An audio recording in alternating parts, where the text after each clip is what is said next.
꼭 알아야 할 어제의 뉴스. 지난 2008년 BBK 특검 당시 서류상으로 이상은 회장 소유이던 도곡동 땅 매각 대금을 실제로 누가 가졌는지가 논란이 됐습니다. 도곡동 땅 매각 대금 일부가 다스로 흘러갔고 최종적으로 BBK에 투자된 만큼 매각 대금의 소유자가 다스의 주인이라는 추론이 가능했기 때문입니다.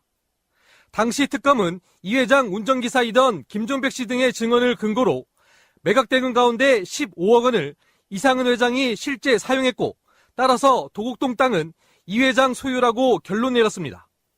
김 씨가 당시 특검에서 이상은 회장의 자금 관리인이 5년간 매달 현금으로 3천만 원씩 인출해오면 그 돈을 이 회장이 차에 보관하고 꺼내 썼다고 증언했기 때문입니다. 그런데 최근 MBC 취재진을 만난 김 씨는 당시 진술이 거짓이었다고 털어놨습니다.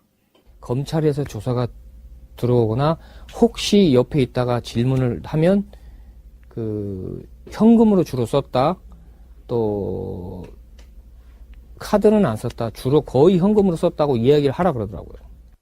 당시 특검은 이 회장이 현금을 주로 쓰는 습관이 있다고 했지만 오히려 그 반대라는 게 김 씨의 말입니다.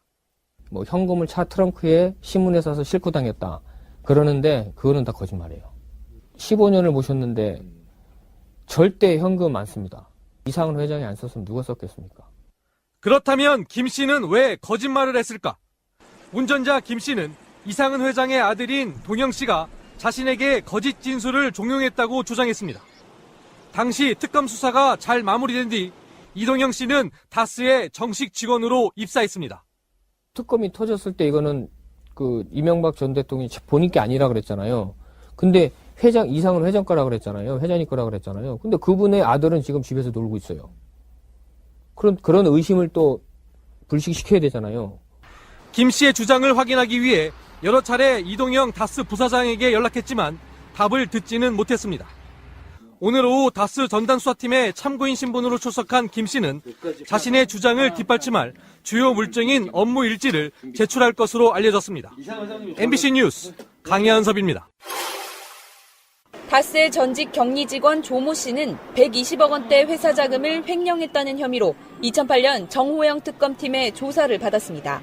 조 씨가 다스 법인 계좌에서 2003년부터 수표와 현금을 빼내 다스 협력업체 격리과장 이모 씨에게 전달했기 때문입니다.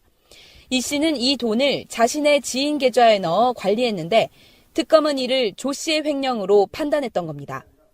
하지만 최근 다스 수사팀은 당시 특검 수사 자료에 포함된 계좌 추적 내용을 분석하며 조 씨와 이 씨가 실제 횡령해 사용한 돈은 훨씬 적었던 걸로 파악했습니다. 검찰은 조 씨가 사용한 돈의 규모를 수사 방향의 중요한 변곡점으로 판단하고 있습니다. 조 씨가 실제 사용한 돈이 적다면 회사 차원의 비자금 조성 가능성에 무게가 실리기 때문입니다. 누구의 지시였는지, 다스의 실제 소유자는 누구인지 등 조사가 필요한 대목입니다. 그런데 특검 결론대로 120억 원대 횡령을 했던 조 씨가 최근까지 다스로 출근해왔던 걸로 파악됐습니다. 자택 인근에선 조 씨가 1년 전 떠난 걸로 알려져 있었습니다.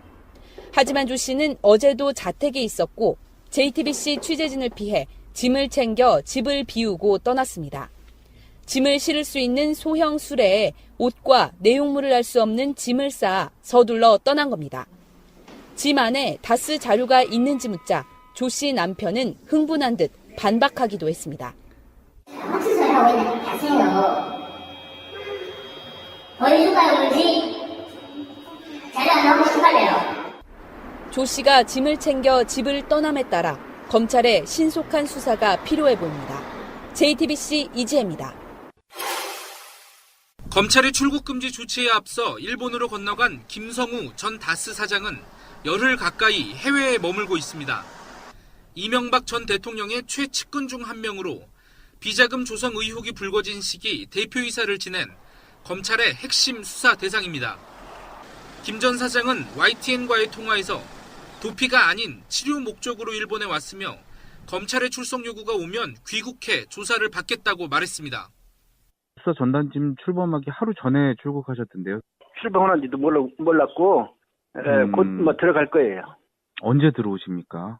글쎄 뭐 특검에서 저를 아마 소환할 것 같은데 소환하기 전에 들어가야죠. 비자금 조성이 여직원 한 명의 일탈이 아닌 회사 차원의 조직적인 범죄 행위라는 고발인 주장에 대해서는 입장이 다르다고 답했습니다. 시민단체는 사장이 몰랐을 리 없다. 또 이명박 전 대통령이 개입하지 않았을 리 없다. 뭐 이렇게 얘기하잖아요. 시민단체 입장이 그러면 그 시민단체 입장이고 또 우리는 우리 나름대로 입장이 있으니까. 검찰 관계자는 김 전 사장의 소환 여부에 대해 아직 계획이 잡힌 게 없다면서도 김 전 사장 조사까지 갈 길이 멀다고 말해 중요 조사 대상임을 숨기지 않았습니다. 이런 가운데 검찰은 18년 동안 다스 회장의 운전기사로 일한 김종백 씨를 불러 참고인 조사를 이어갔습니다. 김 씨는 앞서 YTN 라디오에 출연해 다스가 이전 대통령 소유가 확실하다고 주장했지만 이번에는 취재진을 피해 검찰에 출석하는 모습이 포착됐습니다. YTN 양시창입니다. 방송 중간에 좋아요를 눌러주시면 새날팀들에게 큰 힘이 됩니다. 미리 감사합니다. 트위터가 진짜 언론입니다. 자, 숨쉬는 것도 정치다. 12월 30일 주말에 방송하고 있습니다. 김현 더불어민주당 대변인님 나오셨습니다. 안녕하세요. 더불어민주당 대변인 김현 인사드립니다. 새해 복 많이 받으세요. 네. 다음에 김민석 민주연구원장님. 안녕하세요. 김민석입니다. 네, 새해 복 많이 받으십시오. 예. 새해부터는 목소리를 조금 높이겠습니다. 네. 올라갔어요? 아, 예, 좋습니다. 됐어요. 이 정도로 할게요. 우리나라는 새해 인사를 2번 하잖아요. 신정이 한 번 하고 또 설날 한 번 하고. 저는 반대합니다. 그래서 저는 신정을 인정하지 않기 때문에 인사하지 않겠습니다. 까칠하십니다. 큰 감동은 없는데 한참 듣고 무슨 생각인가 하고 생각하게 되네요. 이게 우리나라의 고유 명절인 설날을 일본식으로 바꾼 거 아니에요. 일제 감정일 때. 그래서 신정, 구정 이렇게 불렀단 말이에요. 그러다가 나중에 시간이 지나면서 구정을 설날이라고 공식 명칭으로 부르고 신정은 딱 하루만 쉬는 명절로서는 사실 의미가 사라진. 서울에 살던 사람들이 그 설이라는 거를 신정으로 되게 많이 셌다가 요즘에는 거의 대부분 다 원상 복귀했다고 그러더라고요. 그건 그렇죠. 네. 근데 어쨌든 뭐 새해는 새해니까. 새해는 새해니까 뭐 인사를 하시겠죠. 새날이 왔습니다. 네. 설이라는 건 명절로서의 느낌이지만 새해는 또 새해 인사 안 하긴 그렇잖아요. 그런가요? 1월 1일 됐는데. 18년입니다. 아, 예. 1월 1일 되면 새해 인사 좀 하세요. 아니 무술에다가 18까지 예의 없이. 있어가지고요. 진짜. 그러네. 18년. 어머 왜요? 욕설을 하시고 그러십니까? 18년. 아니 생각해봤는데 예. 이번이 황금 뭐라면서요. 말도 안 돼. 그런 게 어딨어요. 맞대요. 지난번이 황금 뭐였어요? 닭? 아, 닭띠였구나. 정유년이었잖아요. 그러니까. 정유라. 그러니까 병신년 가고 정유년. 아, 새해부터 욕을 하고 그러세요. 그 다음에. 무술년이 왔습니다. 아, 근데 그거 빼려고요. 18년이 왔어요. 아니, 근데 제가 왜 그거 얘기했냐면. 아, 죄송합니다. 제가 먼저 꺼내서.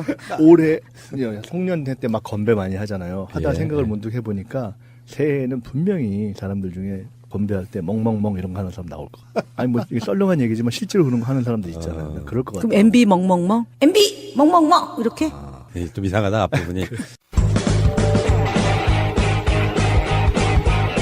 제도로서의 민주주의가 흔들리고 구타는 일은 이제 없습니다. 민주주의가 밥이고 밥이 민주주의가 되어야 합니다.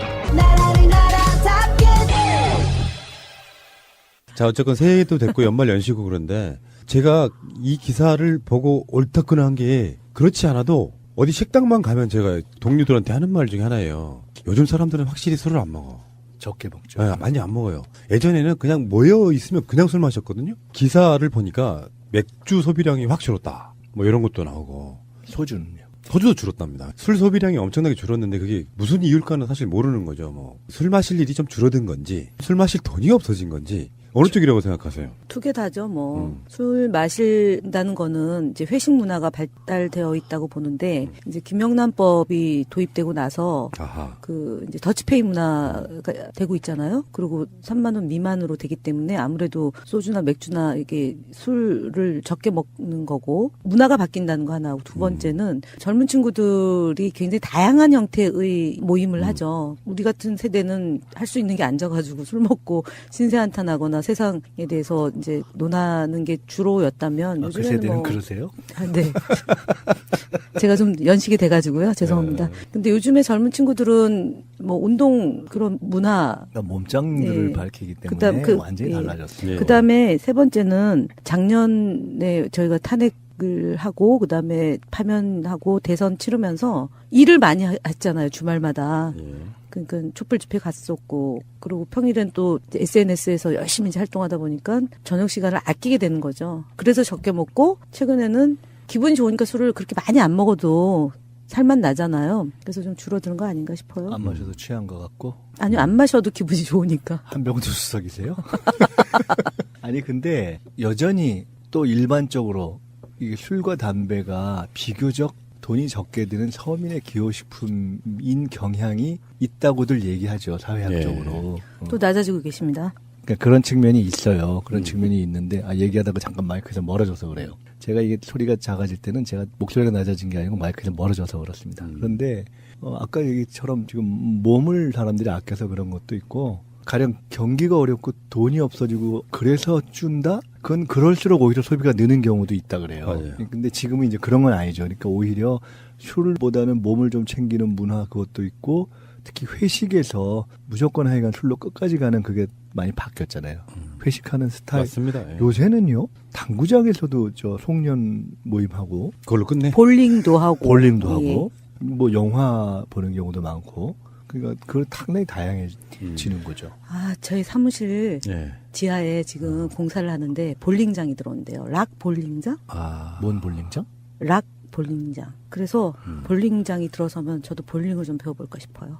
볼링장에서도 모임을 많이 하더라고요. 많이 해요. 네, 지역 그러니까. 같은 데서 보면. 좀 치십니까? 저는 아니요, 저는 운동은 별로 즐기지 않는데. 학생 운동.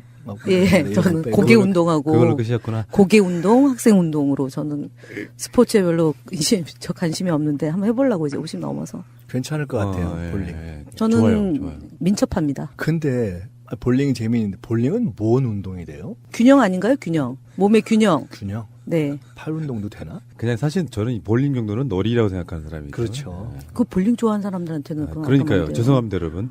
운동이 되냐 이거잖아요. 계속 움직이면 운동이 안 될 건 없는데. 걷고 그다음에 몸의 균형 같은 놀이에 가깝죠. 사실 골프도 놀이에 가까워요. 그렇죠. 걷는 거잖아요, 골프는. 지금 골프 매니아, 볼링 매니아. 저는 저도 골프는 안 해요. 근데 죄송하고요. 그렇지. 술 얘기하니까 그렇지. 술이 많이 줄죠. 저만 해도 술이 20년 전, 30년 전에 비하면 뭐 술이 계속 저는 고등학교 때가 정점이었어요. 자, 그러면은 두 분께 떨어지고 있어요. 주량.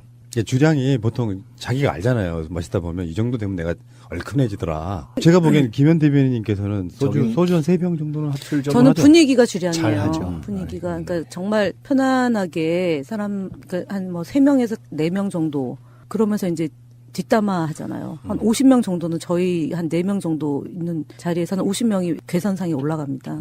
좋은 사람하고 좀 이상하지 않아요? 뭐 이러면 거의 50명을 얘기하거든요.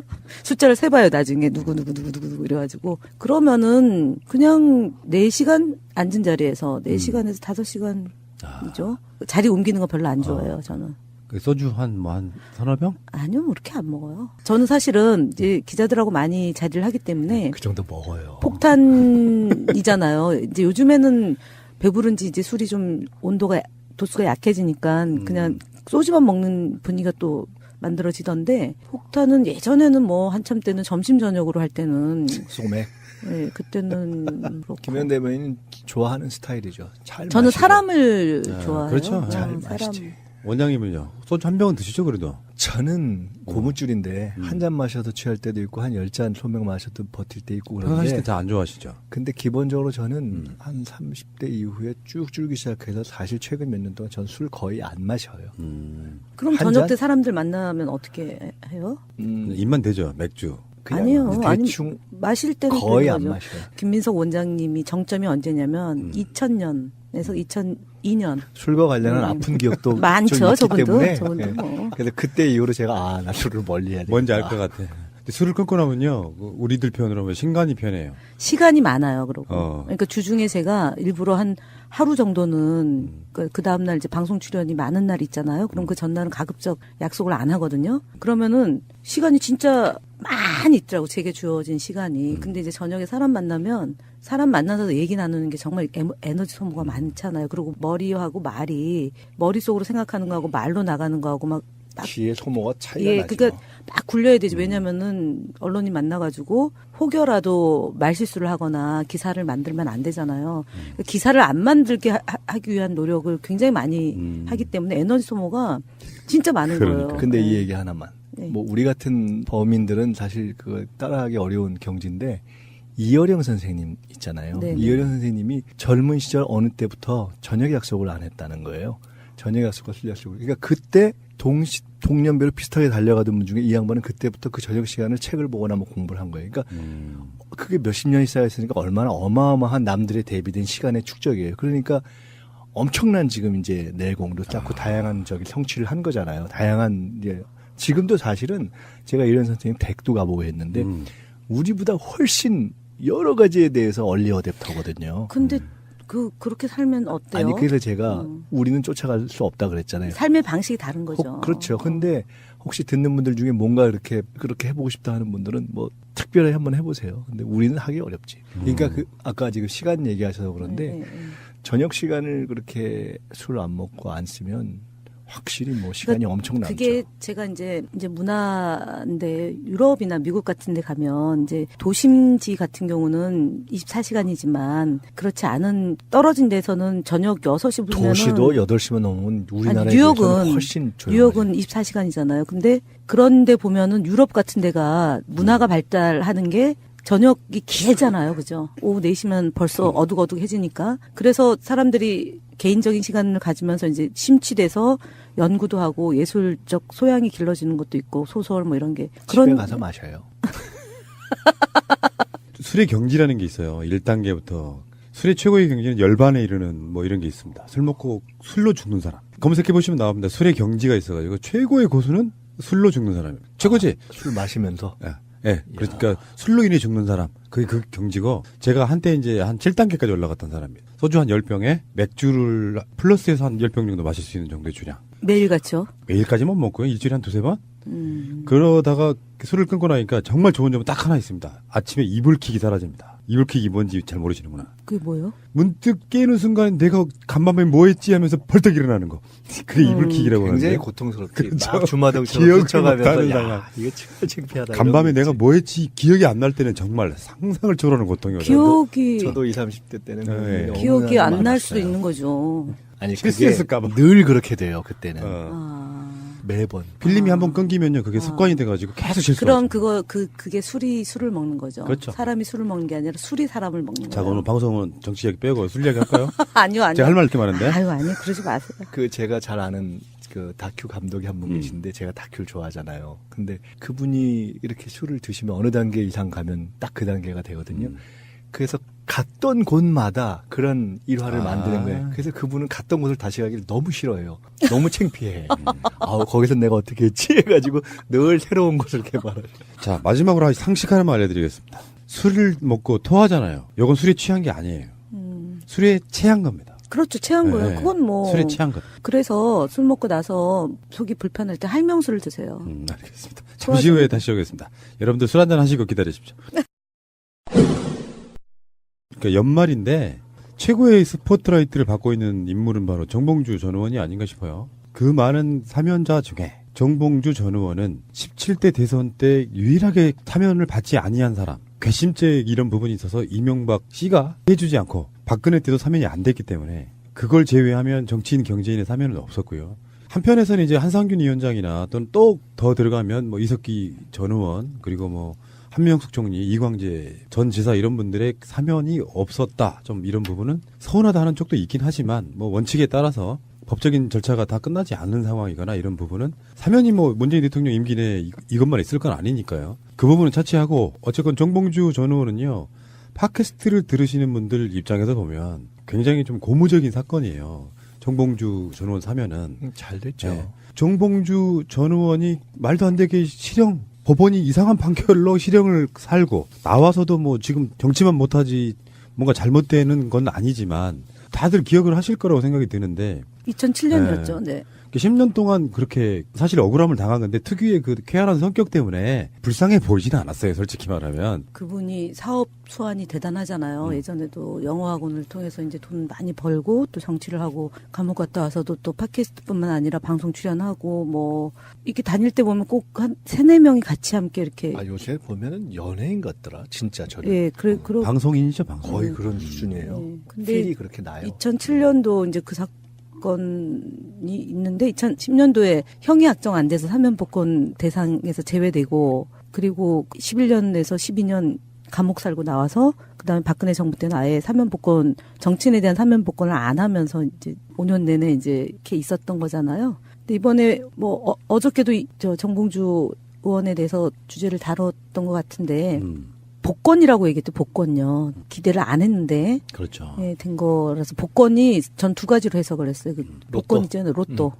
복권이라는 정치적 복권이라는 로또를 정치적 자기 로또가 터져죠. 그렇게 해석이 되더라고요. 근데 외국에 나갔는지 전화 통화는 안 되는 상황인데 어쨌든 축하드립니다. 그렇지 않아도 전달에 국회의원들 한 120여 명이 대통령한테 탄원서도 올리고 그랬어요. 네. 근데 사실 저는 안 해주실 줄 알았거든요. 근데 해주시더라고. 물론 문재인 대통령이 다 결정하는 건 아니겠지만 문재인 대통령 입장에서도 정봉주는 좀 많이 억울해 이렇게 생각하셨던 그러니까 안 할 이유가 없는 시비를 거죠. 걸 이유가 없는 거죠. 이거는. 근데 뭐 자유한국당이나 국민의당 안철수 씨도 거기에 대해서 왜 정봉주만 해줘 이렇게 이야기하고 있어요. 그 외에 대상자가 사실은 없잖아. 5대 중대범죄에 해당하는 경우는 사면 복권에서 제외시키겠다고 이미 대통령이 중대범죄의 경우는 그랬는데 돈하고 얽혀 있는 경우는 이번에 안 하겠다. 그러고 보면 정치인 중에 없죠. 그리고 이제 뭐 다른 이념적 문제나 사회적 문제의 경우가 이제 시비가 있을 수 있고 또 해야 된다라는 그런 어떤 촛불 연장선에서 요구가 있을 수 있는데 왜 다른 사람은 안 해줘 이런 문제제기 할 수 있지만 정봉주를 왜 해줘 이러긴 사실 어려운 거 아니에요. 계속 통화를 했을 거 아니에요. 어떤 사람들하고는 기자들이 많이 연락갔을 텐데 어떤 보도에 보니까 그럼 서울시장이나 나가볼까 이렇게 이야기를 했다고 그렇게 말을 던지면 언론의 헤드라인은 정봉주 서울시장 출마 시사 이렇게까지 나온단 말이야. 복권 되기 전 아니에요? 아니 근데 어떤 기사에는 국회에는 안 돌아가겠다 이랬다는 건 어떻게 된 그건 거예요? 제가 설명해 드릴게요. 잘못된 거 아닌가요? 아니요. 팟캐스트 방송 그 YTN에서 하는 거 있어요. 시사 안드로메다에 게스트 나가서 한 말이 국회로는 안 간다. 이렇게 예전에 얘기한 거 복권이 옛날 얘기죠? 바로 직전이에요. 그러니까 복권 어제 전에 그 복권이 된다고 하더라도 그러면 국회로 안 가고 되더라도라고 전제한 거니까 좀 그러네. 그렇죠. 되고 나서니까 상황이 또 변수가 있을 수 있죠. 농 비슷하게 그럼 서울시장이나 나가볼까? 왜냐하면 국회의원 출마를 안 한다 그랬으니까. 아니 그 얘기는 저도 들었어요. 근데 이 부분이 이제 나간다고 하면은 노원병이 지금 공석이에요. 내년 그렇죠. 근데 그쪽에 또 열심히 터닫고 계시는 분들 있잖아요. 누구요? 저희 쪽에 네, 황창화 위원장도 있고 뭐 김성환 구청장도 생각이 좀 있죠. 국회의원을 이제 다시 하고 돌아간다고 생각하면 정봉주 의원이 노원에서 정치를 했고 노원에서 출마를 다시 해서 완전한 복권을 완성하는 것은 상당히 설득력이 있을 거예요. 낙검수에 그게 이제 후예들이 이런 팟캐스트를 하고 있는 거고 그 당사자들도 다 하고 있잖아요. 뭐 김어준, 김용민, 정봉주도 하고 있는데 그때 그 시절에 완결판 그 매듭을 딱 짓는 것 같은 그런 느낌이어서 우리 이제 그러네요. 한 시대가. 굉장히 축하드리고요. 서울시장도 한번 정청래 의원 나간다고. 그러니까 어떤 전제 조건이 다 있지만. 그거는 제가 오늘 이 녹음 후에 정청래 의원을 따로 만나서 앞으로 거취에 대해서 제가 의논하기로 했습니다. 사실은 정청래 의원이 이제 서울시장 출마한다고 할 때 상의를 했죠. 저희가 컷오프 동지잖아요. 두 분은 물론 정무적 판단에 의한 컷오프고 저도 하여간 희생양이죠. 왜냐하면 정청래 의원은 그 상임위를 같이 했는데 정보위원회를 같이 했어요. 간사하고 제가 이제 정보위원이었는데 국정원 여직원 감금 사건 때 제가 현장에 가서 재판을 받게 됐고 본인이 안 가서 재판을 안 받게 됐잖아요. 그분은. 그래서 되게 마음에 빚이 좀 있어요. 그래가지고 본인 최고위원 나갈 때 도와달라. 그래서 제가 열심히 도왔거든요. 근데 어느 날 갑자기 본인도 컷오프를 당하더라고요.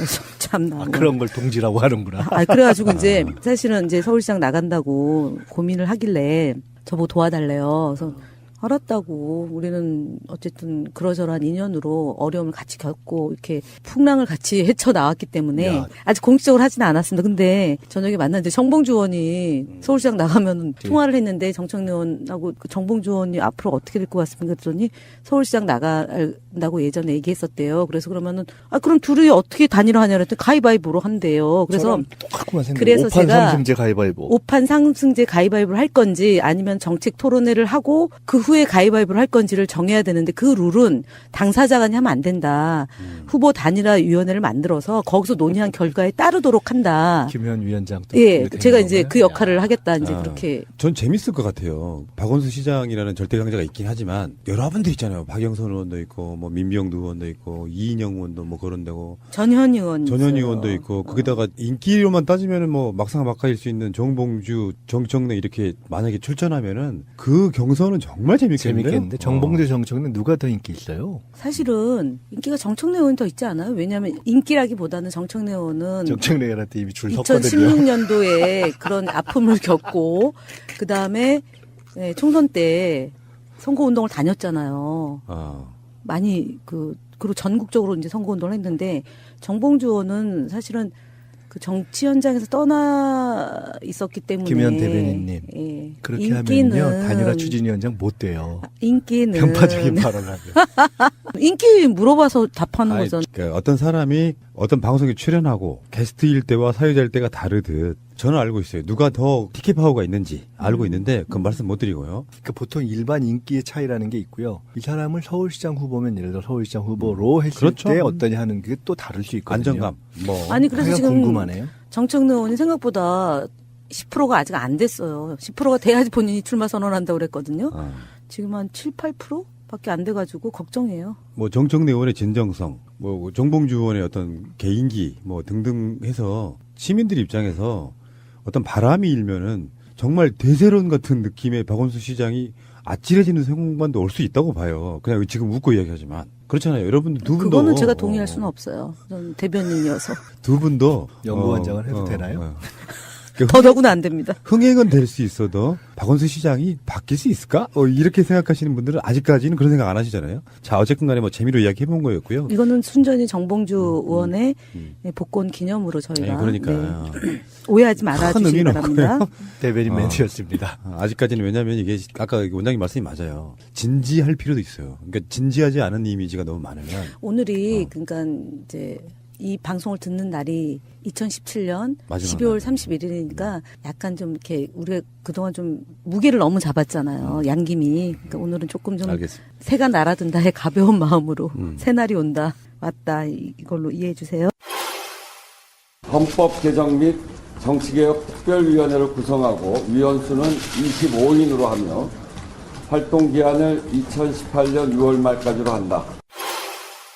개헌 특위가 연장이 안 될 듯 안 될 듯 해서 개헌을 많이 바라는 사람들이 대통령 발의로 개헌하자. 이 이야기가 계속해서 최근 몇 주간 나왔거든요. 그러니까 개헌 특위가 6개월 더 하기로 합의를 했다. 여러 가지 쟁점들 중에 개헌을 내년 지방선거랑 같이 할 것이냐 부분 첫 번째.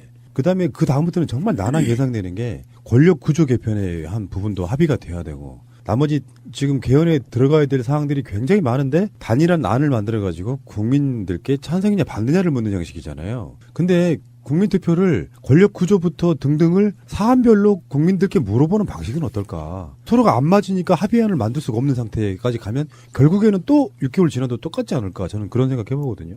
어떠세요, 원장님? 지금 연구 많이 하고 계실 텐데. 할 수는 있겠죠.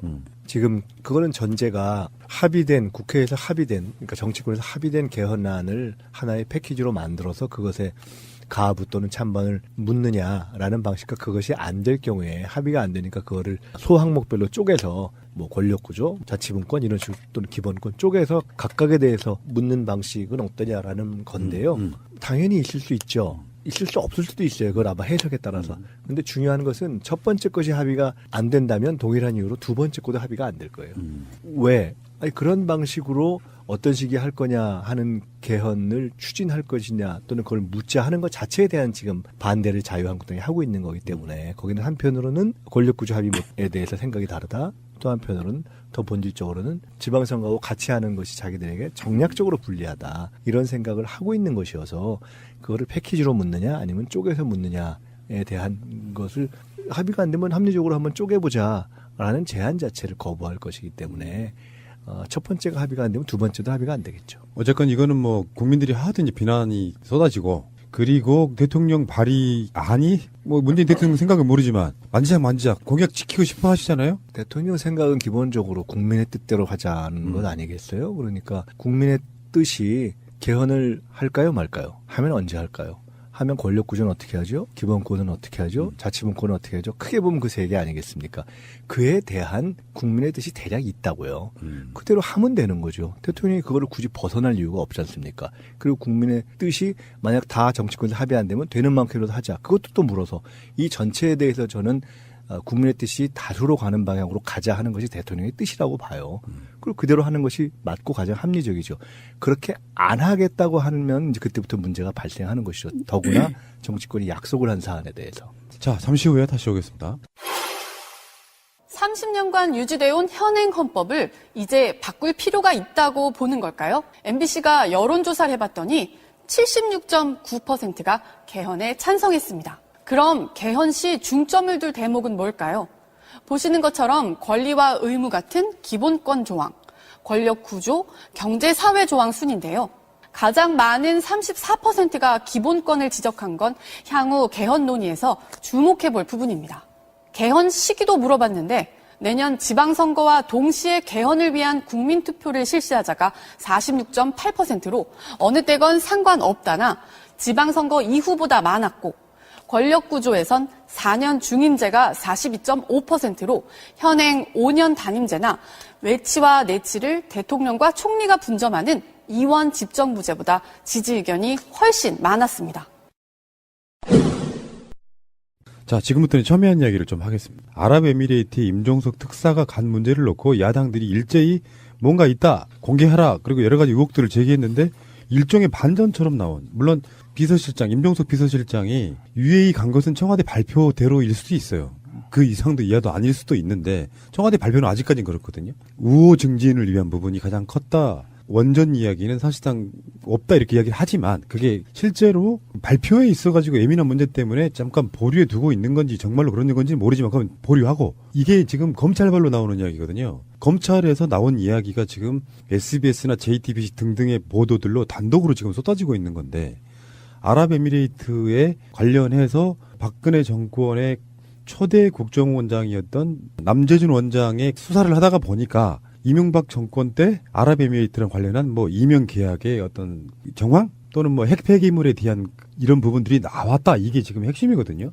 거기에 이제 지금 리베이트 부분이 보도로 한번 나온 건데 지금 이 보도의 끝에 기사에 그런 이야기가 나와요. 200만 달러 은닉설 이거는 리베이트.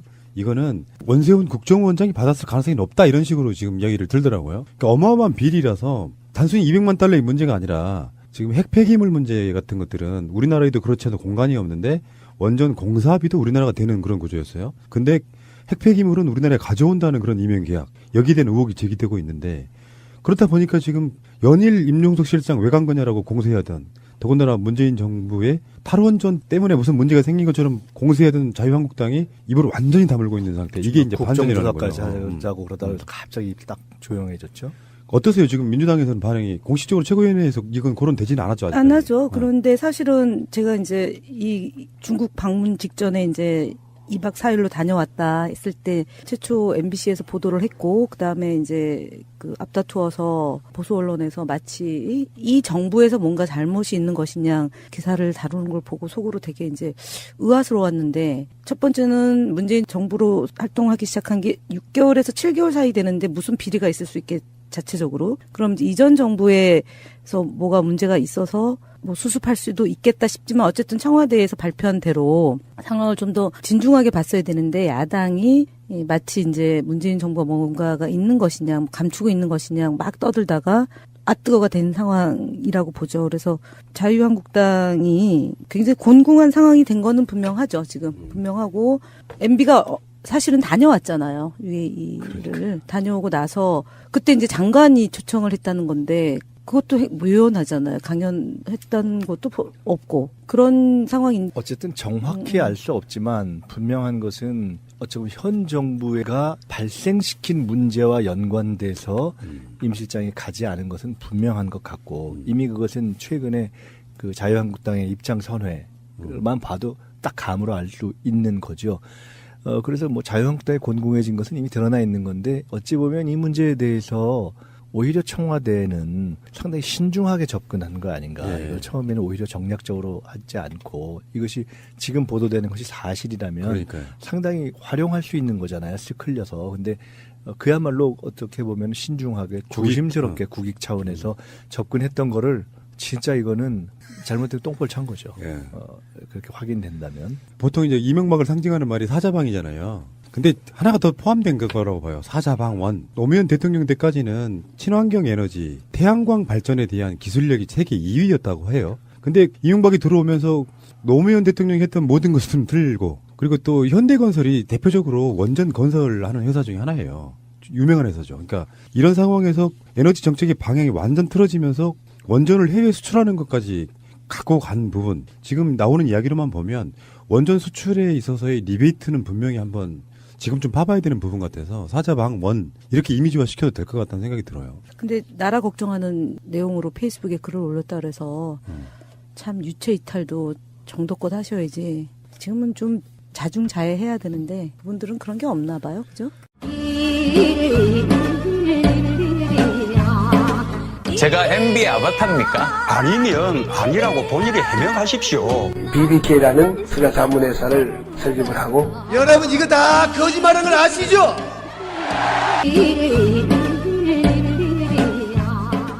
자, 국민의당의 바른정당과의 통합 찬반을 묻기 위해 시행한 전당원 투표의 최종 투표율이 23.00%로 나왔습니다. 전체 선거인단 26만 명 중에 5만 9천 명이 참여했다고 하네요. 그래서 내일, 그러니까 방송하는 오늘 말고 방송 나가는 내일 최종 결과를 발표하게 돼 있는데 그 4,4,5입씩 어떤 해석을 하고 있긴 한데 합당을 반대하는 파 쪽에서는 일단 원천 무효라고 할 거 아니에요. 합당파 쪽에서는 투표 거부 운동을 했기 때문에 찬성이 훨씬 많게 나올 건 당연한 거잖아요. 이 전당원 투표가 근데 어차피 합당 자체를 결정하는 어떤 법률적 요식으로서 요건으로서의 의미라기보다는 그 합당을 결정하는 법률적인 어떤 자격이 있는 전당대회에 가기 전에 당원들의 일종의 의견 분포를 확인한다라는 정도이고 또 사안이 일정한 대표에 대한 신임 여부를 묻는 것이기 때문에 결과가 나오면 저는 그 투표율로서 이게 전당원 투표가 성립하느냐 마느냐 갖고 논란은 있을 수 있으나 그냥 상당히 나와서 어느 정도 찬반이 나왔다 하는 것으로 합당파는 그냥 그것으로 족할 거예요. 그렇죠. 네. 네. 확 떨어지면 그 이제 반대파에는 상당한 명분을 줄 거고요. 정말 유치한 발언이 나오면서 이게 더 이제 기름에 불을 껴안고 있는데 안철수 대표가 창당을 할 때 현역 의원들로부터 10,000원 한 푼도 안 받고 내가 돈 다 냈다. 그 말의 요지는 이 당은 내 당이야. 넷째 아들이라고 그랬잖아요. 그렇게 말하면 의원들이 뭐가 되냐. 정말 무책임한 얘기도 하고 박지원 전 대표가 얘기하고 있고 정동영 의원은 나 대선 때 1,000만 원 냈다. 정말 어린아이들 같은 싸움으로. 그러면은 창당 비용을 내가 다 냈다는 말이 맞네요. 정동영 의원은 대선 때 냈으니까 창당 때는 돈을 안 냈네요. 근데 아마 그건 맞을 거예요. 창당 때는 그 정서상 다 안철수 대표가 당연히 주 대표로서 내야 된다는 정서가 그쪽에 있었을 거예요. 그리고 이건 하나 확인이 필요한데 그 사실 1억이잖아요. 다 했다고 해도. 근데 돌려받았을 거 아니에요. 그러니까 제가 그 나왔으니까. 말씀인데 네. 그것을 냈다는 것이 그냥 당비로 낸 것인지 아니면 당에 빌려준 것으로 처리했는지 사실을 확인해 볼 필요가 있을 거예요. 아마 빌려준 것으로 처리했을 가능성이 전 높다고 보는데요. 1억 원을 어떻게 특별 당비 낼 수 없잖아요. 내려면 그건 낼 수 있죠. 당원이 뭐 특별대회 내는데 액수 제한은 없죠. 근데 창당 비용이 그렇게 많이 듭니까? 창당을 어떻게 하느냐에 달려있지만 법정지구당을 다 뭐 지역위원회를 내고 하는 등등등등 하면 뭐 전당대회 행사 비용 뭐 해도 꽤 들지 않겠어요. 근데 잠깐 어떻게 되나요? 개인 당비 낼 수 있잖아요. 당비 특별당비 내는 건 액수 제한이 없을 거예요. 근데 하여간 문제는 확인해 봐야 되는데 저는 아마 이것을 그냥 내는 방식이 아니라 나중에 펀드 돌려받는 네. 방식으로 했을 가능성이 높고 그렇게 해서 나중에 총선에서 국고보증이 된 이후에 당에서 정산하는 것으로 됐을 가능성도 꽤 있다고 보는데 뭐 아닐 수도 있고요. 어떤 경우. 근데 만에 하나 정말 그런 방식으로 됐다면 그렇게 하고 1억을 내가 다 냈는데 이러면 그건 조금 너무한 얘기고 또 그렇지 않고 정말 그냥 있는 그대로 냈다 하더라도 그걸 갖고 얘기하는 건 조금 그렇죠. 싸움의 어떤 끝까지 간 것 같은 느낌이 드는 게. 그렇죠. 이런 얘기가 보통 집안 싸움 할 때, 야, 그렇죠. 이거 뭐, 이 밥그릇은 내가 들고 온 건데 뭐 이런 거 있잖아요. 명절 때 되면요. 보통 옛날에 그랬잖아요. 큰아들만 교육 좀 많이 시키고. 예. 나머지 이제 남매, 형제들은 뭐 좀 못 시켰을 경우에 술자리가 깊어지기 시작하면 이제 상대적으로 홀대받았다고 생각하는 작은 아들이나 막내 아들이 술 먹고 이제 그 이야기를 막 하면 나는 옷도 맨날 물려보고 뭐 이런 거 있잖아요. 그러면 그때 큰 아들이 이제 뭔 소리야 이 자식아 내가 지금 월급 받아가지고 내가 지금 어머니한테 아버지한테 드리는 돈이 얼마인데 하면 이제 나는 또 얼마를 주네 마네 이런 싸움하고 있는 거거든요 지금. 그 수준으로 간 거죠. 근데 또 이거 댓글 안 할 수가 없어요. 안철수가 먼저 장당 비용은 내가 다 냈어 10원도 안 받아서 하니까 어쩔 수 없이 대선 1,000만 원 냈다. 예. 그래서 할 수밖에 근데 없네요. 그게 그렇잖아요. 지금 두 분도 마찬가지겠지만 현역 의원님 같은 경우에는 세비에서 받은 게 일정 부분 당으로 들어가잖아요. 그렇죠. 특히 작은 정당일수록 그럴 텐데 그러면 지금까지 당을 유지하면서 나름대로 자기들이 헌신하고 있는 부분도 있을 텐데 초기 투자금만 자기가 다 냈다고 이야기하면서 마치 자기 당인 것처럼 이야기하는 이런 부분이에요. 지금 안철수는. 근데 같이 만들어 온 사람들 입장에서 보면 또 억울한 부분이 있는 거예요. 만약에 자기가 기부 형식으로 한 50억, 100억 내놓고 뭐 쓰는 것도 아니고. 이렇건 저렇건 당비를 낸 부분에 대해서 그건 당에 대한 각자의 역할과 지위에 따른 또는 자기의 마음에 따른 기여고 헌신인 거지.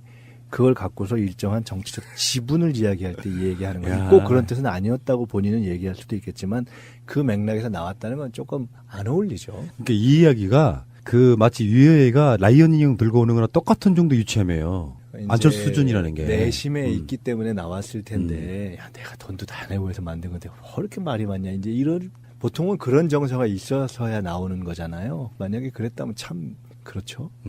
근데 이제 문제는 전당원 투표 이후에 어떻게든지 이제 흔히 말하면 주류, 안철수 대표를 중심으로 한 합당파들은 전당대회를 열어서 이제 이거를 인준하는 과정을 거치려고 할 거 아니에요. 그럴 때 전당원 투표가 찬성으로 결론이 나든 뭐 33.3%가 되든 못 되든 어떤 식으로든지 전당대회를 거치지 않으면 합당이 안 되는 상황인 거잖아요. 이 상황에서 서로 간에 치열한 수싸움, 그러니까 예를 들면 찢어질 때 찢어지더라도 어느 쪽이 더 명분을 갖는 자가 향후 양쪽 세력에게 주는 데미지랄까 또는 동정 여론 같은 게 있을 수 있잖아요. 이걸 어떻게 가져가야 될지 한번 이야기 잠깐 나눠보겠습니다. 만약에 안철수 쪽 입장에서라면 합당을 밀어붙여야 되는데 우리는 그런 얘기 하고 있거든요. 안철수의 부정선거라고. 근데 어쨌든 지난번에도 저희가 말씀 나눈 것 같은데 당헌 당규상에 있는 것이기 때문에 전당대회라는 법적인 조건을 경유하지 않고는 합당 또는 전당대회의 수임 기구를 통한 것에서 결의를 통하지 않고는 합당을 법률적으로 결정하기는 불가능할 거예요. 그렇기 때문에 그리고 지금 이 모든 행위는 그를 위한 서로의 명분 쌓기와 세몰이잖아요. 그래서 이 다 전당원 투표 결과가 어찌 되든 그걸 놓고 해석을 하고 서로 이제 아전인수적으로 얘기를 하겠지만 전당대회는 결국은 일합을 겨룰 수밖에 없죠. 우선 전당대회를 열 수 있느냐 없느냐부터 지금 듣기로는 전당대회 의장이 이상돈 의원이라면서요. 그게 문제예요. 그렇게 되면 문제가 있으면 전당대회 아마 이렇게 될 가능성이 있지 않겠습니까? 전당대회를 안 거치는 건 불가능하고 통상은 당무회의를 열어서 이 합당에 대한 것을 수임기구를 뭐 맡는다 이런 것까지 할 수 있는데 만약 지난번 전당대회 창당대회를 할 때 그런 부분에 대해서 당무회의에서 의결할 수 있도록 수임을 해놨다면 모를까 그렇지 않았을 가능성이 있고 창당하는 과정에 그렇게는 안 했을 것이고 그렇지 않다면 결국 전당대회를 거쳐서 전당대회 통과 또는 수임기구를 만들어야 되는데 그걸 지금 그대로라면 못하는 거잖아요. 지역위원장 숫자로 보나 뭐라 그렇지 않다면 전당대회를 열어야 되는데 안철수 대표 입장에서는 당원들이 이렇게까지 원하니 전당대회를 열어라 라고 하고 그런데 전당대회 의장이 그쪽에서 볼 때는 합당하지 않은 이유로 그거를 안 열다면 이건 해태다라고 하고 전당대회 의장을 바꾸려고 하겠죠 우선. 그래서 열어야 되겠죠. 그러니까 그런 등등의 시비를 거쳐서 그 시비가 1라운드가 있을 것이고 그러니까 2라운드죠. 지금이 이제 전당원 투표 1라운드고 그 다음에 전당대회 이제 열면 또 그 다음 본 3라운드가 있겠죠. 근데 여기서 이제 복병이 하나 있어요. 지금 당헌에 전당대회 방식을 체육관식이 아니라 온라인 투표를 할 수 있대요.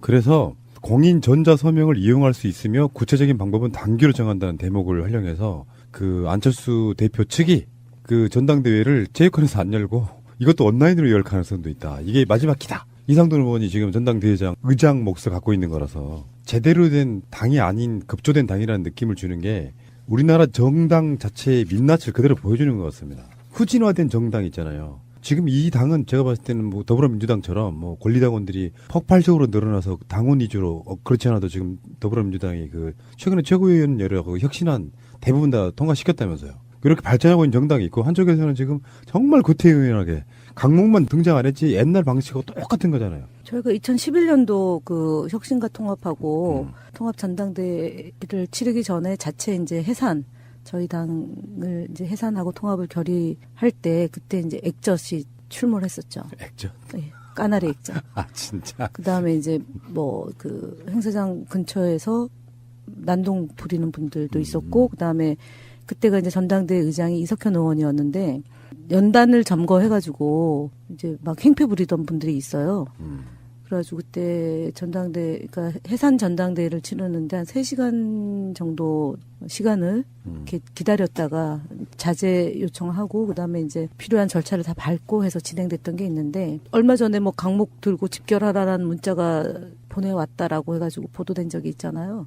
그렇게까지 하겠습니까만은 지금 이제 오늘 박지원 대표가 지금이라도 늦지 않았으니까 돌아와라. 안철수 대표여, 이제 이렇게. 멈춰라. 예, 이제 그러는 것 같은데, 어떤 불상사가 생길지, 만약 개최된다면 어떤 불상사가 생길지는 사실은 예측이 불가한 거죠. 만약 법적인 요건을 갖추지 못한 채 전당대회를 열거나 아니면은 아까 말씀드린 것처럼 전당대회 의장을 억지로 가는 뭐 이런 걸 통해서 된다. 그래서 반대파에게 상당한 명분이 주어진다면 그 정치인들이 그렇게는 안 하겠지만 그런 어떤 입장에 서 있는 당원들 가운데서는 열받아서 사실은 여러 가지 행동이 나올 수도 있거든요.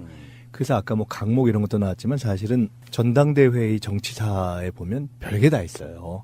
그러니까 뱀도 있고요. 지금 제가 그 얘기 하려고 했는데 경우는 다르지만 전당대회장에 뱀도 풀어요. 그러니까 지금 사실은 야당을 하다가 새누리당 쪽에 어떤 모 정치인 이제 그런 경우도 있었는데 전당대회장에 뭐 뱀을 풀기도 하고 그 외에 상상하기 좀 지저분한 별일이 다 일어날 수도 있어서 글쎄 참 이게 목불인견이 될 가능성이 높아요. 아이고, 어쨌건 국민의당이 지금 결론적으로 이렇게 봅니다. 사실은 정치라는 게 명분 싸움이잖아요. 누가 가해자냐 피해자냐 이 부분도 있는 것이고 이런 어떤 분란에 있어서는 피해자로 인식되는 쪽이 명분을 더 쥐는 거라고 보는데, 근데 자기들의 지역 기반, 지지 기반 자체가 사실상 무너진 상태에서 안철수는 사실 없는 기반을 갖고 기반을 만들기 위한 합당을 하고 있기 때문에 사실상 명분은 말리는 쪽의 명분이 더 훨씬 더 저는 강하다고 보거든요. 근데 안철수가 지금 이 과정에서 하는 모습들을 보면 확실하게 저는 아예 호남 버리겠다라는 저는 그것만은 확실한 것 같습니다. 어떤 논란을 떠나가지고 어쨌건 지켜볼 일이고요. 방송 나가는 마지막 날 결론이 나긴 나는데 이제 이게 결국엔 또 한참 동안은 전당대회를 어떻게 할 것인지 전자 서명으로 대체할 것인지 어떻게 할지 한번 지켜보는 게 나을 것 같습니다. 자, 위안부 합의에 대한 부분 잠깐만 이야기하겠습니다. 지금 중국의 반응이 일본이 위안부 합의에 대해서 약 극렬하게 좀 반발하는 모양새거든요. 일본 정부 쪽에서 나오는 이 대체적인 이야기들을 보면 평창 올림픽에 안 갈 수 있어. 뭐 이런 정도까지. 아베의 이야기예요. 선수단을 안 보낸다는 건 말이 안 될 것 같고요. 그럴수록 저는 일본 입장에서 국제적인 문제가 되면 이로울 게 없다는 생각이 들거든요. 저는 문재인 대통령이 그런 부분에 대한 어떤 수를 계산을 다 해놓았다는 생각이 드는데 왜 아베 안 왔대? 바로 옆나라인데. 위안부 합의 문제에 대한 부분이 있어서 그렇대. 뭐 이렇게 이야기하면 결국엔 일본한테 불리한 이야기 아니겠어요? 어쨌건 중국 입장에서는 책임감을 가져라. 위안부 합의 수정 불가 이 입장을 계속 천명을 하니까 중국 입장에서는 좀 우리는 일본이 아시아 이웃 국가와 국제사회의 우려를 직시하기 바란다. 일본은 책임 있는 태도로 관련 문제를 적절히 처리해야 된다면서 한국에 손을 들어주는 그런 모양새입니다. 한국이 중국 편을 손들고 중국이 한국 편을 손들고 이런 문제라기보다는 항상 원칙과 근본의 입장에서 봐야 되는데요. 예를 들어 아베가 1mm도 입장을 변화시킬 수 없다 이렇게 얘기했는데 1mm도 변화되지 않는 것은 누구의 의도가 있느냐 없느냐 주장이 어떠냐를 떠나서 역사적 팩트가 1mm도 변하지 않는 거죠. 그냥 존재하는 것이기 때문에 역사적 팩트는 역사적 팩트로 존재하는 것이고 그에 대한 정치적 입장들만 서로 주장하고 또는 합의하고 조율해 가는 것이죠. 그러니까 위안부 또는 뭐 난징 대학생 이런 역사적 사실 자체는 철벽처럼 존재하는 것이잖아요. 그래서 이 문제는 그 과거의 경험을 보면 이 문제에 대해서 중국이 특별히 지금 한국 편을 들어서 이렇게 했다기보다는 중국이 중국과 일본의 외교 관계에서 여러 가지 역사적 문제와 관련된 사안이 있을 때 이런 표현을 즐겼습니다. 뭐냐면 역사 문제는 역사 문제로서 그대로 두고 변치 않게 하면서 우리는 문제를 이렇게 대화로 풀어가겠다. 즉 뭐냐면 한일 간의 관계에서 그런 것처럼 중일 간의 관계에도 많은 역사적인 난제들이 있잖아요. 그리고 풀리지 않는 어떤 영토 분쟁도 있고. 그러나 그렇다고 해서 현재와 미래의 정치 관계를 다 배제할 수는 없기 때문에 그럴 때 어떻게 하느냐. 역사적 쟁점은 역사적 쟁점대로 두고 나머지 대화를 해나가자라고 할 때 중국 입장에서 가져야 될 명분과 원칙은 뭐겠어요? 그 역사적 난제를 다 피해가거나 없던 걸로 하는 건 아니잖아요. 그래서 역사는 그대로 인정하면서 그걸 존중하면서 현실을 풀어가자라고 하는 중국이 일반적으로 쓰는 논리와 원칙을 저는 이 사안에도 적용한 것이라고 일단 봅니다. 우리도 마찬가지 입장에 서는 거죠, 사실은. 대통령이 말씀하신 것이 역사 문제는 역사 문제대로 두고 그렇지만 미래지향적인 관점에서 한일 간의 현안들을 또 풀어가자. 이것 때문에 한일 관계를 다 물어돌리자. 지금 이런 말씀을 한 건 아니잖아요. 아베는 지금 그러려고 하는 거죠. 그렇게 하면 우리가 뭔가 양보할 거라고 기대를 하는 것 같은데 그렇잖아요. 강하게 나오면 한국이 좀 주춤해서 그저 기존의 합의를 그대로 존중할 거다라고 지금 번지수 잘못해서 정치적 판단을 하고 있는 것 같은데 선진국인 일본이 이 문제를 정말 전향적으로 접근하는 태도를 보여야지 그동안 쌓아 올린 공든탑이 무너지지 않을 거라고 봅니다. 특히 이제 동남아시아에서 좀 이렇게 가난한 나라들에게 많은 그 지원을 했잖아요. 뭐 도로, 항만, 뭐 비행장 해주고 학교 지어주고 원조하고 이랬는데 그런 게 기본적으로 진실된 사과의 밑바탕이 있으면서 이제 진행됐느냐 안 되느냐잖아요. 근데 이 문제를 접근하는 태도가 무슨 평창 동계올림픽에 참여를 유보하겠다 이런 식의 정말 그 후진적 대응이 우리가 볼 때는 소위 일본의 민낯을 그대로 드러내는 거잖아요. 그래서 역사적 진실은 반드시 밝혀야 되고 아픔을 치유해야지 되는 거잖아요. 그래서 현재와 미래가 있는 건데 독일한테 좀 보고 배워야 되지 않아요? 일본?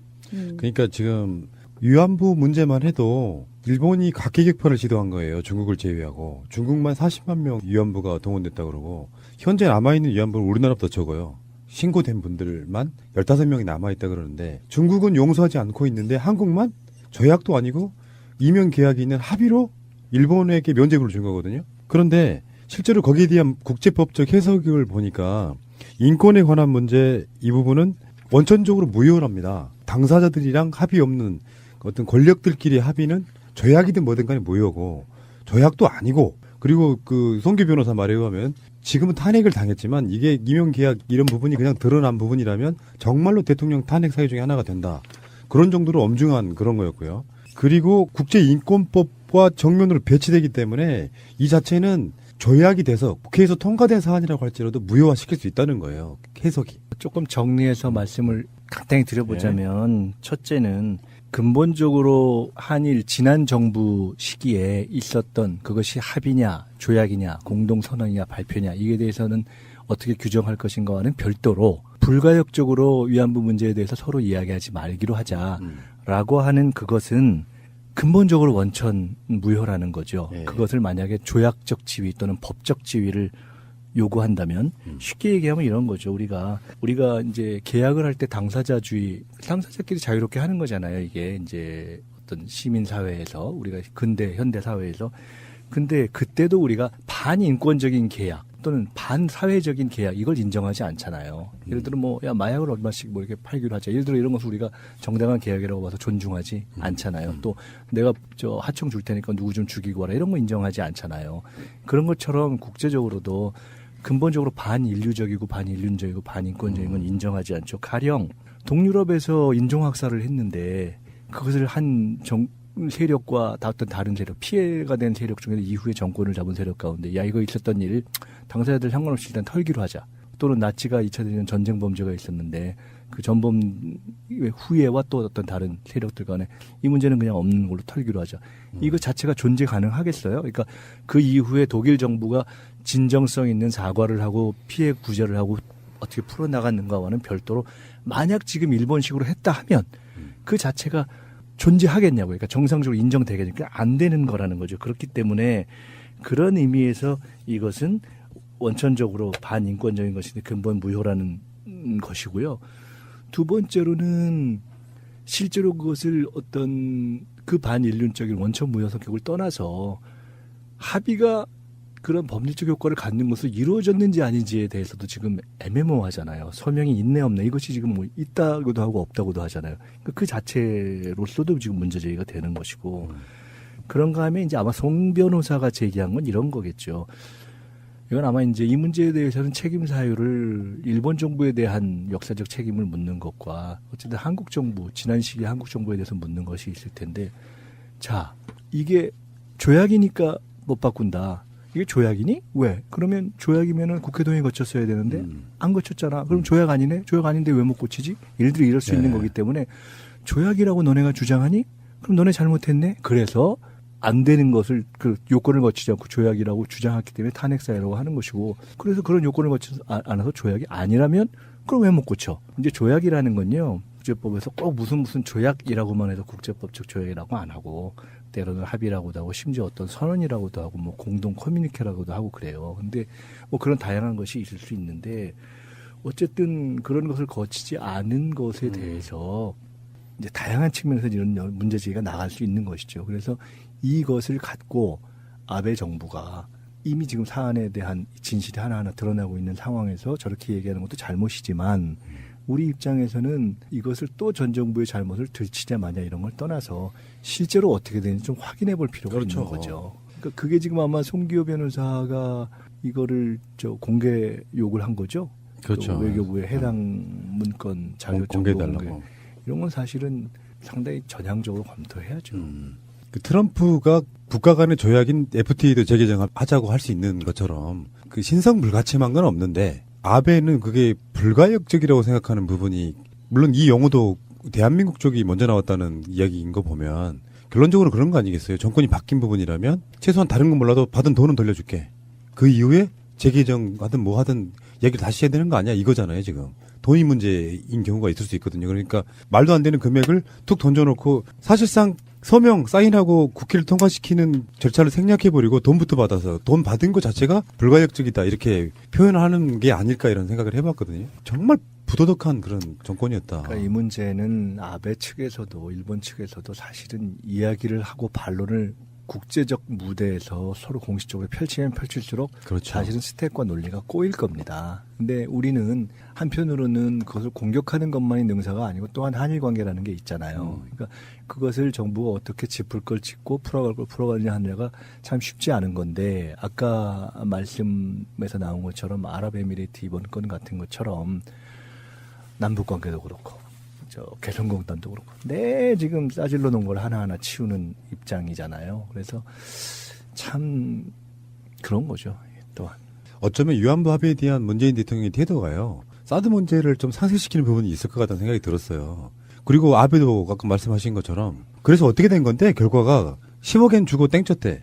누구나 다 봐도 욕먹을 짓이잖아 이게. 박근혜 말도 안 되는 협상력이 중국 입장에서는 또 문재인 대통령이 이거 잘못된 협상이다라고 인정을 했고 뭐 나중에 어떻게 될지는 몰라요. 어떤 걸 제시할지는 모르지만 상대 파트너가 있는 부분이기 때문에 일단 입장 표명해놓은 것만으로도 저는 파급 효과가 크다고 보는 부분이라 중국 입장에서는 좀 상당히 많이 누그러지는 그런 효과는 저는 있을 거라고 봅니다. 이게.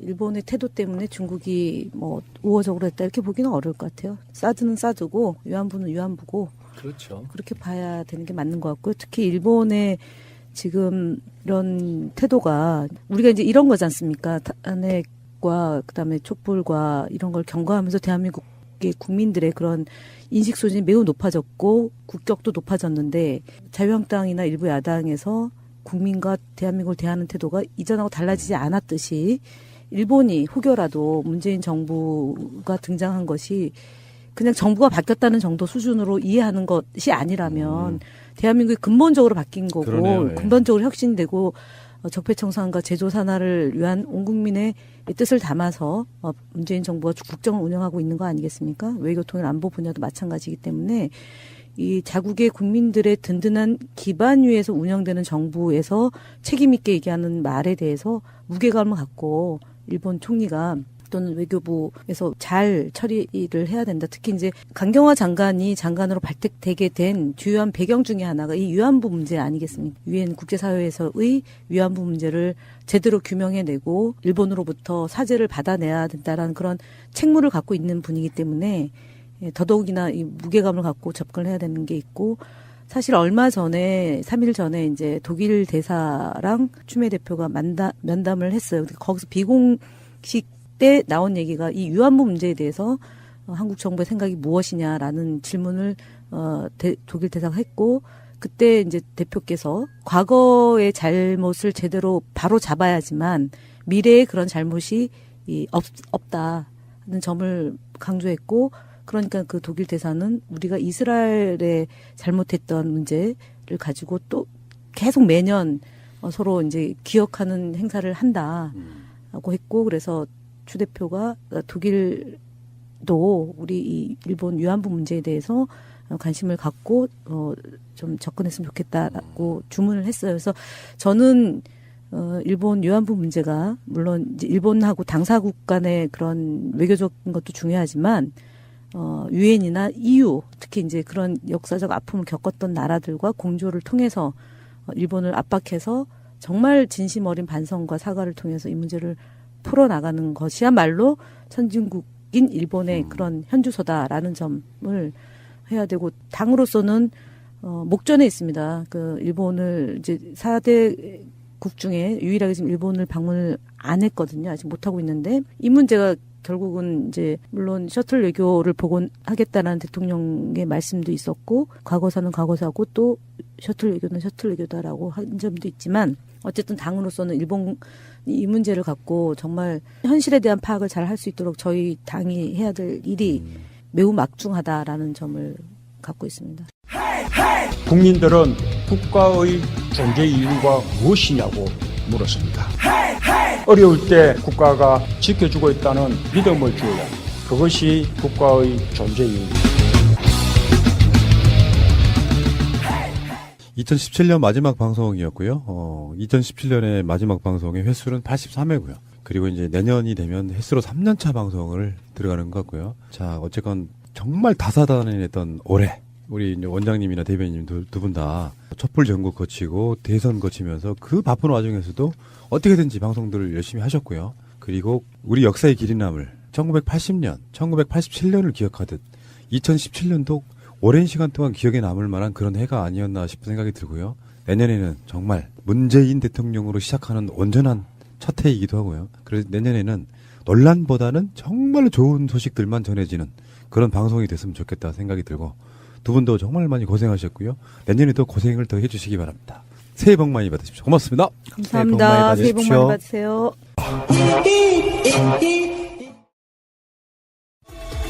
꼭 알아야 할 어제의 뉴스. 지난 2008년 BBK 특검 당시 서류상으로 이상은 회장 소유이던 도곡동 땅 매각 대금을 실제로 누가 가졌는지가 논란이 됐습니다. 도곡동 땅 매각 대금 일부가 다스로 흘러갔고, 최종적으로 BBK에 투자된 만큼 매각 대금의 소유자가 다스의 주인이라는 추론이 가능했기 때문입니다. 당시 특검은 이 회장 운전기사이던 김종백 씨 등의 증언을 근거로 매각 대금 가운데 15억 원을 이상은 회장이 실제 사용했고, 따라서 도곡동 땅은 이 회장 소유라고 결론 내렸습니다. 김 씨가 당시 특검에서 이상은 회장의 자금 관리인이 5년간 매달 현금으로 3천만 원씩 인출해오면 그 돈을 이 회장이 차에 보관하고 꺼내 썼다고 증언했기 때문입니다. 그런데 최근 MBC 취재진을 만난 김 씨는 당시 진술이 거짓이었다고 털어놨습니다. 검찰에서 조사가 들어오거나 혹시 옆에 있다가 질문을 하면 그 현금으로 주로 썼다, 또 카드는 안 썼다, 주로 거의 현금으로 썼다고 이야기를 하라 그러더라고요.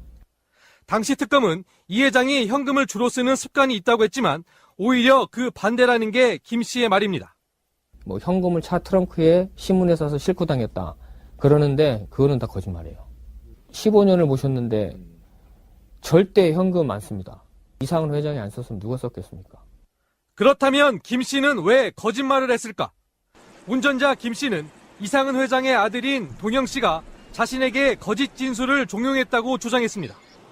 당시 특검 수사가 잘 마무리된 뒤 이동영 씨는 다스의 정식 직원으로 입사했습니다. 특검이 터졌을 때 이거는 그 이명박 전 대통령이 본인 게 아니라 그랬잖아요. 근데 이상은 회장 거라 그랬잖아요. 회장님 거라 그랬잖아요. 근데 그분의 아들은 지금 집에서 놀고 있어요. 그런 의심을 또 불식시켜야 되잖아요. 김 씨의 주장을 확인하기 위해 여러 차례 이동영 다스 부사장에게 연락했지만 답을 듣지는 못했습니다. 오늘 오후 다스 전단 수사팀의 참고인 신분으로 출석한 김 씨는 자신의 주장을 뒷받침할 주요 물증인 업무 일지를 제출할 것으로 알려졌습니다. MBC 뉴스 강야은섭입니다. 다스의 전직 격리 직원 조모 씨는 120억 원대 회사 자금을 횡령했다는 혐의로 2008년 정호영 특검팀의 조사를 받았습니다. 조 씨가 다스 법인 계좌에서 2003년부터 수표와 현금을 빼내 다스 협력업체 격리과장 이모 씨에게 전달했기 때문입니다. 이 씨는 이 돈을 자신의 지인 계좌에 넣어 관리했는데 특검은 이를 조 씨의 횡령으로 판단했던 겁니다. 하지만 최근 다스 수사팀은 당시 특검 수사 자료에 포함된 계좌 추적 내용을 분석하며 조 씨와 이 씨가 실제 횡령해 사용한 돈은 훨씬 적었던 걸로 파악했습니다. 검찰은 조 씨가 사용한 돈의 규모를 수사 방향의 중요한 변곡점으로 판단하고 있습니다. 조 씨가 실제 사용한 돈이 적다면 회사 차원의 비자금 조성 가능성에 무게가 실리기 때문입니다. 누구의 지시였는지, 다스의 실제 소유자는 누구인지 등 조사가 필요한 대목입니다. 그런데 특검 결론대로 120억 원대 횡령을 했던 조 씨가 최근까지 다스로 출근해왔던 걸로 파악됐습니다. 자택 인근에선 조 씨가 1년 전 떠난 걸로 알려져 있었습니다. 하지만 조 씨는 어제도 자택에 있었고 JTBC 취재진을 피해 짐을 챙겨 집을 비우고 떠났습니다. 짐을 실을 수 있는 소형 수레에 옷과 내용물을 알 수 없는 짐을 쌓아 서둘러 떠난 겁니다. 짐 안에 다스 자료가 있는지 묻자 조 씨 남편은 흥분한 듯 반박하기도 했습니다. 무슨 소리 하고 있나 하세요. 보여줄까요, 그러지? 자료 너무 심할래요. 조 씨가 짐을 챙겨 집을 떠남에 따라 검찰의 신속한 수사가 필요해 보입니다. JTBC 이지혜입니다. 검찰의 출국 금지 조치에 앞서 일본으로 건너간 김성우 전 다스 사장은 열흘 가까이 해외에 머물고 있습니다. 이명박 전 대통령의 최측근 중 한 명으로. 여기겠습니다. 여러분들 술 한잔 하시고 기다리십시오. 그러니까 연말인데 최고의 스포트라이트를 받고 있는 인물은 바로 정봉주 전 의원이 아닌가 싶어요. 그 많은 사면자 중에 정봉주 전 의원은 17대 대선 때 유일하게 사면을 받지 아니한 사람. 괘씸죄 이런 부분이 있어서 이명박 씨가 해주지 않고 박근혜 때도 사면이 안 됐기 때문에 그걸 제외하면 정치인 경제인의 사면은 없었고요. 한편에서는 이제 한상균 위원장이나 또는 또 더 들어가면 뭐 이석기 전 의원 그리고 뭐 한명숙 총리, 이광재 전 지사 이런 분들의 사면이 없었다. 좀 이런 부분은 서운하다 하는 쪽도 있긴 하지만 뭐 원칙에 따라서 법적인 절차가 다 끝나지 않는 상황이거나 이런 부분은 사면이 뭐 문재인 대통령 임기 내에 이것만 있을 건 아니니까요. 그 부분은 차치하고 어쨌건 정봉주 전 의원은요. 팟캐스트를 들으시는 분들 입장에서 보면 굉장히 좀 고무적인 사건이에요. 정봉주 전 의원 사면은. 잘 됐죠. 네. 정봉주 전 의원이 말도 안 되게 실형, 법원이 이상한 판결로 실형을 살고 나와서도 뭐 지금 정치만 못하지 뭔가 잘못되는 건 아니지만 다들 기억을 하실 거라고 생각이 드는데 2007년이었죠. 네. 10년 동안 그렇게 사실 억울함을 당한 건데 특유의 그 쾌활한 성격 때문에 불쌍해 보이지는 않았어요. 솔직히 말하면. 그분이 사업 수완이 대단하잖아요. 예전에도 영어학원을 통해서 이제 돈 많이 벌고 또 정치를 하고 감옥 갔다 와서도 또 팟캐스트뿐만 아니라 방송 출연하고 뭐 이렇게 다닐 때 보면 꼭 한 3-4명이 같이 함께 이렇게. 아, 요새 보면은 연예인 같더라. 진짜 저는. 예, 방송인이죠, 방송. 거의 그런 수준이에요. 예, 근데 필이 그렇게 나요. 2007년도 이제 그 사건이 있는데 2010년도에 형이 확정 안 돼서 사면복권 대상에서 제외되고 그리고 11년에서 12년 감옥 살고 나와서 그다음에 박근혜 정부 때는 아예 사면복권 정치인에 대한 사면복권을 안 하면서 이제 5년 내내 이제 이렇게 있었던 거잖아요. 근데 이번에 뭐 어저께도 저 정봉주 의원에 대해서 주제를 다뤘던 것 같은데 복권이라고 얘기했죠. 복권요. 기대를 안 했는데 그렇죠. 예, 된 거라서 복권이 전 2가지로 해석을 했어요. 그 복권 있잖아요. 로또. 복권이라는 정치적 복권이라는 로또를 정치적 로또가 터져죠. 그렇게 해석이 되더라고요. 근데 외국에 나갔는지 전화 통화는 안 되는 상황인데 어쨌든 축하드립니다. 그렇지 않아도 전달에 국회의원들 한 120여 명이 대통령한테 탄원서도 올리고 그랬어요. 네. 근데 사실 저는 안 해주실 줄 알았거든요. 근데 해주시더라고. 물론 문재인 대통령이 다 결정하는 건 아니겠지만 문재인 대통령 입장에서도 정봉주는 좀 많이 억울해 이렇게 생각하셨던 그러니까 안 할 이유가 없는 시비를 거죠. 걸 이유가 없는 거죠. 이거는. 근데 뭐 자유한국당이나 국민의당 안철수 씨도 거기에 대해서 왜 정봉주만 해줘 이렇게 이야기하고 있어요. 그 외에 대상자가 사실은 없잖아. 5대 중대범죄에 해당하는 경우는 사면 복권에서 제외시키겠다고 이미 대통령이 중대범죄의 경우는 그랬는데 돈하고 얽혀있는 경우는 이번에 안 하겠다. 그러고 보면 정치인 중에 없죠. 그리고 이제 뭐 다른 이념적 문제나 사회적 문제의 경우가 이제 시비가 있을 수 있고 또 해야 된다라는 그런 어떤 촛불 연장선에서 요구가 있을 수 있는데 왜 다른 사람은 안 해줘 이런 문제제기 할 수 있지만 정봉주를 왜 해줘 이러긴 사실 어려운 거 아니에요. 계속 통화를 했을 거 아니에요. 어떤 사람들하고는 기자들이 많이 연락갔을 텐데 어떤 보도에 보니까 그럼 서울시장에 나가볼까 이렇게 이야기를 했다고 그렇게 말을 던지면 언론의 헤드라인은 정봉주 서울시장 출마 시사 이렇게까지 나온단 말이야. 복권 되기 전 아니에요? 아니 근데 어떤 기사에는 국회에는 안 돌아가겠다 이랬다는 건 어떻게 된 그건 거예요? 제가 설명해 드릴게요. 잘못된 거 아닌가요? 아니요. 아니 팟캐스트 방송 그 YTN에서 하는 거 있어요. 시사 네. 안드로메다에 게스트 나가서 한 말이 국회로는 안 간다. 이렇게 예전에 얘기한 거 복권이 옛날 얘기죠? 바로 직전이에요. 그러니까 복권 어제 전에 그 복권이 된다고 하더라도 그러면 그 그거는 국회로 안 가고 되더라도라고 전제한 거니까 좀 그러네. 그렇죠. 되고 나서니까 상황이 또 변수가 있을 수 있죠. 농 비슷하게 그럼 서울시장에 나가볼까? 왜냐하면 국회의원 출마를 안 한다 그랬으니까. 아니 그 얘기는 저도 들었어요. 근데 이 부분이 이제 나간다고 하면은 노원병이 지금 공석이에요. 내년 그렇죠. 근데 그쪽에 또 열심히 터닫고 계시는 분들 있잖아요. 누구요?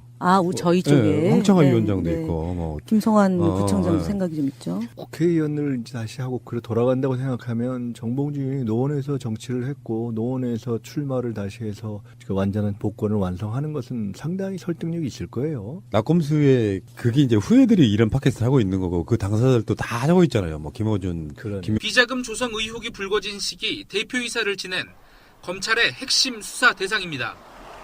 김 전 사장은 YTN과의 통화에서 도피가 아닌 치료 목적으로 일본에 왔으며 검찰의 출석 요구가 오면 귀국해 조사를 받겠다고 말했습니다. 전단짐 출범하기 하루 전에 출국하셨던데요. 출범하는지도 몰랐고 곧 들어갈 거예요. 언제 들어오십니까? 글쎄 특검에서 저를 아마 소환할 것 같은데 소환하기 전에 들어가야죠. 비자금 조성이 여직원 한 명의 일탈이 아닌 회사 차원의 조직적인 범죄 행위라는 고발인 주장에 대해서는 입장이 다르다고 답했습니다. 시민단체는 사장이 몰랐을 리 없다. 또 이명박 전 대통령이 개입하지 않았을 리 없다. 뭐 이렇게 얘기하잖아요. 시민단체 입장이 그러면 그 시민단체 입장이고 또 우리는 우리 나름대로 입장이 있으니까. 검찰 관계자는 김 전 사장의 소환 여부에 대해 아직 계획이 잡힌 게 없다면서도 김 전 사장 조사까지 갈 길이 멀다고 말해 중요 조사 대상임을 숨기지 않았습니다. 이런 가운데 검찰은 18년 동안 다스 회장의 운전기사로 일한 김종백 씨를 불러 참고인 조사를 이어갔습니다. 김 씨는 앞서 YTN 라디오에 출연해 다스가 이전 대통령 소유가 확실하다고 주장했지만 이번에는 취재진을 피해 검찰에 출석하는 모습이 포착됐습니다. YTN 양시창입니다. 방송 중간에 좋아요를 눌러주시면 새날팀들에게 큰 힘이 됩니다. 미리 감사합니다. 트위터가 진짜 언론입니다. 자, 숨쉬는 곳도 정치다. 12월 30일 주말에 방송하고 있습니다. 김현 더불어민주당 대변인님 나오셨습니다. 안녕하세요. 더불어민주당 대변인 김현 인사드립니다. 새해 복 많이 받으세요. 네. 다음에 김민석 민주연구원장님. 안녕하세요. 김민석입니다. 네, 새해 복 많이 받으십시오. 예. 새해부터는 목소리를 조금 높이겠습니다. 네. 올라갔어요? 예, 좋습니다. 됐어요. 이 정도로 할게요. 우리나라는 새해 인사를 2번 하잖아요. 신정이 한 번 하고 또 설날 한 번 하고. 저는 반대합니다. 그래서 저는 신정을 인정하지 않기 때문에 인사하지 않겠습니다. 까칠하십니다. 큰 감동은 없는데 한참 듣고 무슨 생각인가 하고 생각하게 되네요. 이게 우리나라의 고유 명절인 설날을 일본식으로 바꾼 거 아니에요. 일제 감정기 때. 그래서 신정, 구정 이렇게 불렀단 말이에요. 그러다가 나중에 시간이 지나면서 구정을 설날이라고 공식 명칭으로 부르고 신정은 딱 하루만 쉬는 명절로서는 사실 의미가 사라진. 서울에 살던 사람들이 그 설이라는 거를 신정으로 되게 많이 셌다가 요즘에는 거의 대부분 다 원상복귀했다고 그러더라고요. 그건 그렇죠. 네. 근데 어쨌든 뭐 새해는 새해니까. 새해는 새해니까 뭐 인사를 하시겠죠. 새날이 왔습니다. 네. 설이라는 건 명절로서의 느낌이지만 새해는 또 새해 인사 안 하긴 그렇잖아요. 그런가요? 1월 1일 됐는데. 18년입니다. 아, 예. 1월 1일 되면 새해 인사 좀 하세요. 아니 무술에다가 18까지 예의 없이. 써가지고요. 진짜. 그러네. 18년. 어머 왜요? 욕설을 하시고 그러십니까? 18년. 아니 생각해봤는데 예. 이번이 황금 뭐라면서요. 말도 안 돼. 그런 게 어딨어요. 맞대요. 지난번이 황금 뭐였어요? 닭? 아, 닭띠였구나. 정유년이었잖아요. 그러니까. 정유라. 그러니까 병신년 가고 정유년. 아, 새해부터 욕을 하고 그랬어요. 그 다음에. 무술년이 왔습니다. 아, 근데 그거 빼려고요. 18년이 왔어요. 아니, 근데 제가 왜 그거 얘기했냐면. 아, 죄송합니다. 제가 먼저 꺼내서. 올해, 송년회 때 막 건배 많이 하잖아요. 하다 예. 생각을 문득 해보니까 새해에는 분명히 사람들 중에 건배할 때 멍멍멍 이런 거 하는 사람 나올 거. 아니, 뭐, 이게 썰렁한 얘기지만 실제로 그런 거 하는 사람도 있잖아요. 그럴 것 같아요. 그럼 MB 멍멍멍? MB 멍멍멍! 이렇게? 예, 좀 이상하다, 앞부분이. 제도로서의 민주주의가 흔들리고 구타는 일은 이제 없습니다. 민주주의가 밥이고 밥이 민주주의가 되어야 합니다. 자, 어쨌건 새해도 됐고 연말 연시고 그런데 제가 이 기사를 보고 옳다구나 한 게 그렇지 않아도 어디 식당만 가면 제가 동료들한테 하는 말 중에 하나예요. 요즘 사람들은 확실히 술을 안 먹어. 적게 먹죠. 네, 많이 안 먹어요. 예전에는 그냥 모여 있으면 그냥 술 마셨거든요. 기사를 보니까 맥주 소비량이 확 줄었다. 뭐 이런 것도 나오고. 소주는요? 소주도 줄었답니다. 술 소비량이 엄청나게 줄었는데 그게 무슨 이유일까는 사실 모르는 거죠. 뭐 술 마실 일이 좀 줄어든 건지, 술 마실 돈이 없어진 건지. 어느 쪽이라고 생각하세요? 두 개 다죠, 뭐. 술 마신다는 거는 이제 회식 문화가 발달되어 있다고 보는데, 이제 김영란법이 도입되고 나서, 아하. 그, 이제 더치페이 문화가 되고 있잖아요? 그리고 3만원 미만으로 되기 때문에 아무래도 소주나 맥주나 이게 술을 적게 먹는 거고, 문화가 바뀐다는 거 하나고, 두 번째는 젊은 친구들이 굉장히 다양한 형태의 모임을 하죠. 우리 같은 세대는 할 수 있는 게 앉아가지고 술 먹고 신세한탄하거나 세상에 대해서 이제 논하는 게 주로였다면 그 세대는 그러세요? 아, 네. 제가 좀 연식이 돼가지고요. 죄송합니다. 근데 요즘에 젊은 친구들은 뭐 운동 그런 문화. 그러니까 몸짱들을 네. 밝히기 때문에 완전히 달라졌어요. 그다음에 세 번째는 작년에 저희가 탄핵을 하고 그다음에 파면하고 대선 치르면서 일을 많이 했잖아요. 주말마다. 그러니까 촛불 집회 갔었고 그리고 평일엔 또 SNS에서 열심히 이제 활동하다 보니까 저녁 시간을 아끼게 되는 거죠. 그래서 적게 먹고 최근에는 기분이 좋으니까 술을 그렇게 많이 안 먹어도 살만 나잖아요. 그래서 좀 줄어드는 거 아닌가 싶어요. 안 마셔도 취한 것 같고. 아니요, 안 마셔도 기분이 좋으니까. 한병도 수석이세요? 아니 근데 여전히 또 일반적으로 이게 술과 담배가 비교적 돈이 적게 드는 서민의 기호식품인 경향이 있다고들 얘기하죠, 사회학적으로. 또 낮아지고 계십니다. 그러니까 그런 측면이 있어요. 그런 측면이 있는데 얘기하다가 잠깐 마이크에서 멀어져서 그래요. 제가 이게 소리가 작아질 때는 제가 목소리가 낮아진 게 아니고 마이크에서 멀어져서 그렇습니다. 그런데 아까 얘기처럼 지금 몸을 사람들이 아껴서 그런 것도 있고 가령 경기가 어렵고 돈이 없어지고 그래서 준다? 그건 그럴수록 오히려 소비가 느는 경우도 있다 그래요. 맞아요. 근데 지금은 이제 그런 건 아니죠. 그러니까 오히려 술보다는 몸을 좀 챙기는 문화 그것도 있고 특히 회식에서 무조건 하여간 술로 끝까지 가는 그게 많이 바뀌었잖아요. 회식하는 스타일. 맞습니다. 예. 요새는요. 당구장에서도 저 송년 모임하고 그걸로 끝내. 볼링도 하고.